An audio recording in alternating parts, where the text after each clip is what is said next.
pourquoi cette situation? Ou bien pourquoi la loi binomiale, il fait ceci? Alors, on va prendre un exemple d'illustration. On joue 10 fois à pile ou face avec une pièce telle que avoir pile. La probabilité pour avoir pile, c'est 1 sur 3. Et la probabilité pour avoir face, c'est plutôt 2 sur 3. Donc là, je peux déjà dire que ma pièce de monnaie, elle est truquée. D'accord? Et qu'est-ce que je vais faire? Je ne vais pas jouer une seule fois, ou bien je ne vais pas lancer la pièce une seule fois, mais plutôt je vais répéter ça 10 fois et après, je compte ce que je veux.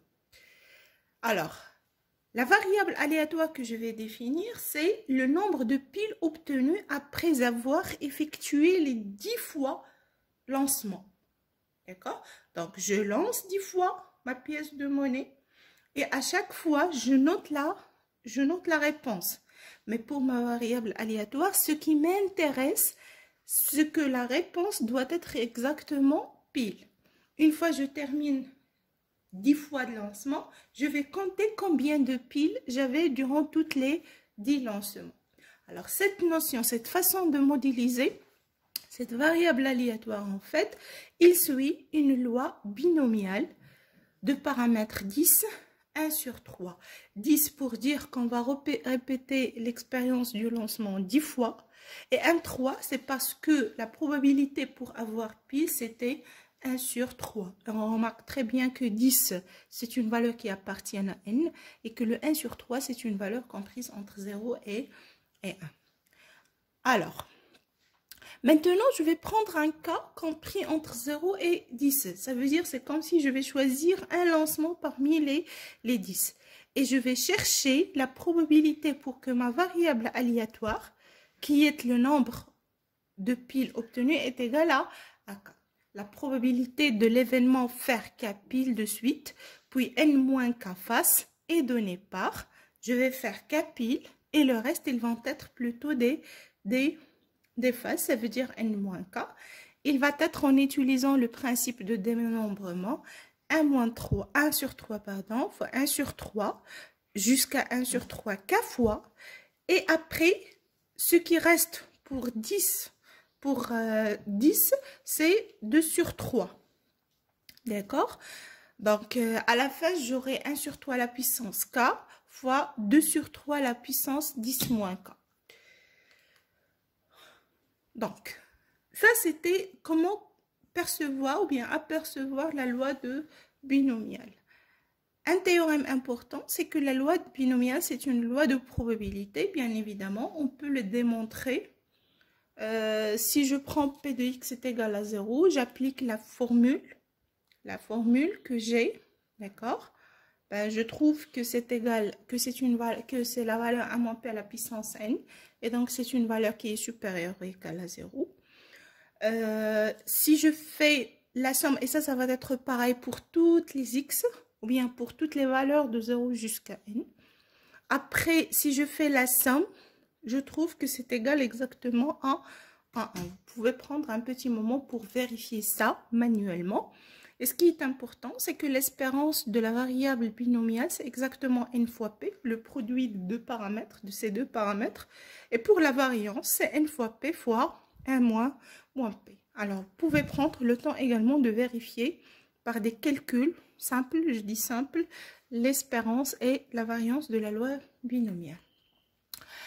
Un autre type de loi, c'est la loi uniforme.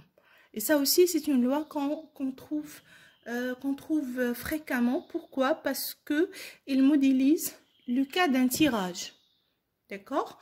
Ou bien le cas du lancement d'un dé qui est non truqué. C'est tout simplement le cas où on tire au hasard un individu dans une population. Ça rejoint en quelque sorte la définition de la probabilité, de la notion de l'équiprobabilité. D'accord? Alors, une variable aléatoire x suit une loi uniforme qu'on va noter u indice n de paramètre n si il prend toutes les valeurs de 1 jusqu'à n. Sa loi est donnée par, quel que soit k appartiennent à oméga x, la probabilité pour que x est égal à k, c'est tout simplement 1 sur n. Ça veut dire toutes les valeurs entre 0 et n ont toute la même probabilité pour être retirées au hasard. Et ça, c'est exactement, j'insiste, c'est le principe de l'équiprobabilité.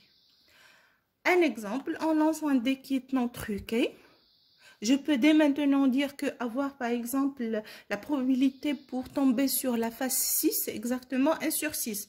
Comme la probabilité de tomber sur 1, c'est exactement 1 sur 6. Alors, je choisis la variable aléatoire x qui est le nombre obtenu. Il suit également une loi uniforme U6 parce que nous avons n est égal à 6. Je peux le vérifier. La probabilité pour que x est égal à 1, pour que x est égal à 2, jusqu'à pour que x est égal à 6 égale exactement 1 sur 6.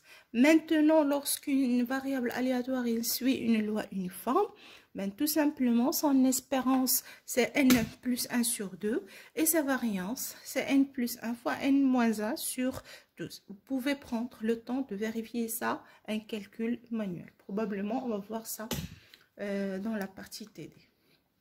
Une dernière loi, une loi discrète bien évidemment, mais qui est rarement utilisée puisqu'il modélise l'apparition des cas qui sont, ou bien des événements qui sont trop rares, c'est la loi de Poisson de paramètre lambda. Une variable aléatoire suit la loi de Poisson notée P de lambda, de paramètre lambda, si il prend toutes les valeurs de 1 jusqu'à plus l'infini. Ça veut dire que oméga x, en fait, ce sont toutes les valeurs de n. Sa loi, elle est donnée par, quel que soit k appartienne à oméga x, p de x est égal à k, est égal à lambda à la puissance k sur k factoriel fois l'exponentielle de moins lambda. Ça aussi, cette loi de Poisson, vous pouvez trouver dans la littérature mathématique, on l'appelle aussi la loi exponentielle.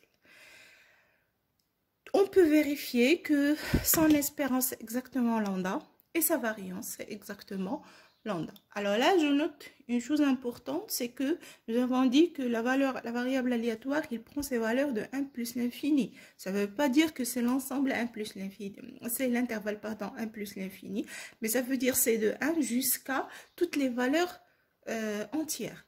Parce que la loi de Poisson concerne plutôt une variable aléatoire discrète, et donc les valeurs, ils sont plutôt des variables qui sont discrètes.